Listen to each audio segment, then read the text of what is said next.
L'histoire d'aujourd'hui prouve qu'il suffit d'un drame, un seul, pour qu'un MJ sympa bascule et devienne une machine à TPK qui balaie les persos de ses joueurs d'un revers de dévin à coups de description d'une violence inouïe. Ce que je trouve le plus fascinant ici, c'est l'innocence du posteur. Il découvre le JDR, il pense vivre une partie un peu intense, et ce n'est qu'après coup, bien après, qu'il comprend ce qu'il a vraiment vécu. Car derrière ce massacre, il y avait un MJ en train d'encaisser une trahison, et qui, consciemment ou non, a décidé de faire payer tout le monde.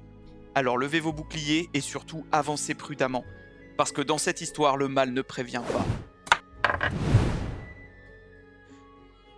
Je travaillais dans un petit studio de création de jeux vidéo et j'étais vraiment heureux d'y être. Beaucoup de mes collègues étaient passionnés par Donjons et Dragons. De mon côté, je n'y avais jamais joué, j'ai toujours été un peu geek, mais je ne pensais pas appartenir à ce monde-là. Mais à force d'en entendre parler autour de moi, j'ai eu envie de m'y intéresser, notamment pour mieux m'intégrer et apprendre à connaître les gens. J'ai alors commencé à regarder Critical Role. À l'époque, c'était encore tout nouveau, pas encore célèbre, et je suis tombé dessus au tout début de leur première campagne. Et j'y ai accroché tout de suite. Je suis rapidement devenu ce joueur maudit, celui que tous les vétérans de Reddit citent en exemple pour expliquer ce qu'il ne faut surtout pas faire. J'avais très envie de jouer et des attentes complètement démesurées. Cela dit, je n'ai jamais adhéré à l'idée que l'effet Matt Mercer aurait ruiné D&D en faussant les attentes des nouveaux joueurs. C'est un discours que j'ai toujours trouvé un peu absurde.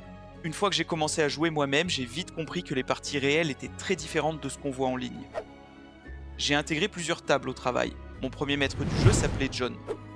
Dans cette première campagne, j'ai créé un voleur demi-orc. Plusieurs collègues jouaient avec nous, 2 autres hommes et une femme. À part un bon ami, je ne connaissais pas bien les autres. Mon collègue Gary incarnait un paladin Azimar. Il y avait aussi un magicien grincheux, toujours prêt à aller se coucher à 19h, un barde demi-elfe, ma collègue incarnait une occultiste, et mon pote jouait un autre voleur, un gnome. Gary et le barde m'ont aidé à créer un personnage tout en me mettant en garde. Mon build n'était pas optimisé et les orques étaient mal vus dans cet univers. Avec le recul, mon perso n'était pas exceptionnel, mais il tenait largement la route pour une première création. Et d'après ce que j'avais vu dans Critical Role, je pensais que le racisme fantasy resterait léger, gérable. Sauf que John et Gary étaient de grands fans de Warhammer, et ils adulaient les nains. Pour eux, les nains étaient toujours les meilleurs, et les orques évidemment, les pires. Tous les nains que nous croisions étaient systématiquement agressifs, méprisants et surpuissants. Chaque nain, selon eux, pouvait me battre à plat de couture. L'univers de la campagne baignait dans une esthétique très Warhammer, et comme Gary et John étaient proches, c'est bien sûr le paladin de Gary qui bénéficiait du seul véritable arc narratif pendant que nous traversions une sorte de mini-conflit entre nains et démons. Et puis un jour, on atteint un combat majeur contre des géants dans les profondeurs du monde souterrain. Je joue un assassin à l'arbalète, je repère un géant et je dis au groupe d'attendre. Je tire un carreau pour initier l'assaut et je fais un excellent jet de dégâts. Crac! Mon tir heurte un mur de glace invisible. Le MJ m'annonce que les ennemis savent désormais qu'on est là et je prends une remarque sarcastique. Le combat commence. Les géants sont redoutables et ils semblent protégés par des cristaux fixés aux parois. Gary et l'occultiste concentrent leurs attaques dessus, mais après quelques rounds, le MJ nous dit hors jeu que c'est inutile. Je suis surpris parce que sa description laissait clairement entendre que ces cristaux avaient un rôle. Et en plus, Gary avait l'habitude d'obtenir l'approbation du MJ, peu importe ce qu'il faisait. Lui et l'occultiste étaient généralement valorisés, les entendre se faire recadrer, c'était inattendu. En revanche, moi et mon ami étions souvent perçus comme les éléments perturbateurs parce qu'on aimait le roleplay et qu'on voulait creuser les mystères de l'histoire. Bref, un round plus tard, l'occultiste se fait littéralement projeter contre un mur et meurt dans la foulée. Le MJ la met à terre puis l'achève pendant qu'elle est inconsciente. Ensuite, Gary subit le même sort, tranché en deux. Mon ami se fait piétiner jusqu'à être réduit en bouillie, j'étais sidéré. Jamais une partie n'avait aussi mal tourné. Toutes nos stratégies habituelles échouaient les unes après les autres.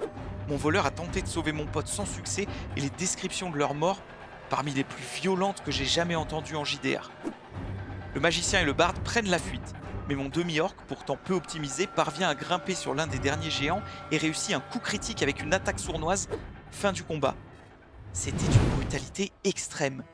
Et au final, les cristaux n'avaient strictement aucun effet.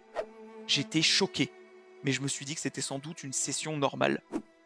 Le barde est tombé lui aussi, plus tard, de manière moins violente. On aurait pu le sauver, mais il a préféré laisser son personnage mourir. À la fin, il ne restait que moi et le vieux magicien grognon. L'occultiste, elle, n'est jamais revenue.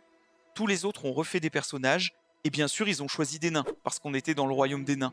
Génial, encore plus de nains pour me détester. La campagne a continué quelques temps avant de s'essouffler, et je n'ai compris que bien plus tard ce qu'il s'était réellement passé ce jour-là.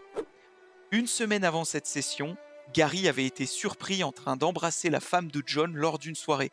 C'est mon ami qui me l'a raconté, il était au courant, l'occultiste était présente à la soirée donc elle savait probablement, le barde était très proche de Gary donc je suppose qu'il n'ignorait rien non plus. En résumé, le MJ a craqué, a failli provoquer un TPK et malgré ça, quasiment tout le monde est revenu jouer pendant plusieurs mois. Ouais, vraiment. Gary et John avaient un style de maîtrise très punitif.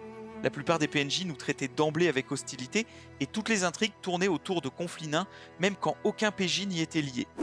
Quant à la campagne que Gary a menée pour mes amis hors du travail, ce n'était pas un désastre, on s'est amusé parce qu'on s'entendait bien, mais l'ambiance restait très old school, très MJ contre joueur.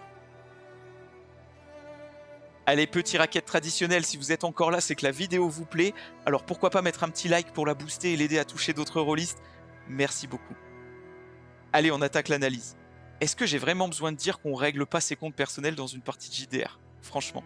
C'est même pas un conseil de MJ, c'est juste un conseil de base pour la vie en fait. Si vous avez envie de faire un doigt d'honneur, vous pouvez l'emballer dans le plus beau papier cadeau du monde, ça reste un doigt d'honneur. Donc si vous avez un problème à digérer, une rancœur à exprimer, le faites pas en vous cachant derrière l'écran. C'est pas trop mon rôle de faire la morale et ça paraît évident, mais bon, visiblement c'est pas évident pour tout le monde. Allez, si vous voulez un vrai conseil, j'en ai un. Si vous avez envie de jouer un MJ sadique, de balancer des sorts destructeurs, de faire mal, de casser du perso, faites-le. Franchement, qui n'a jamais eu le power word kill qu'il démangeait? C'est légitime, ça fait partie du jeu, et si c'est dans le bouquin, c'est bien pour qu'on s'en serve, non? Mais faites-le ouvertement, sur une aventure prévue pour ça. Pas en douce, pas sur une campagne avec des enjeux narratifs profonds, pas quand les joueurs ne sont pas venus pour ça. Il y a des systèmes qui sont parfaits pour faire ça en fait, comme Dungeon Crawl Classics qui reprend les codes d'OSR avec plaisir et une cruauté assumée. Faites-vous plaisir, mais faites-le dans le bon cadre.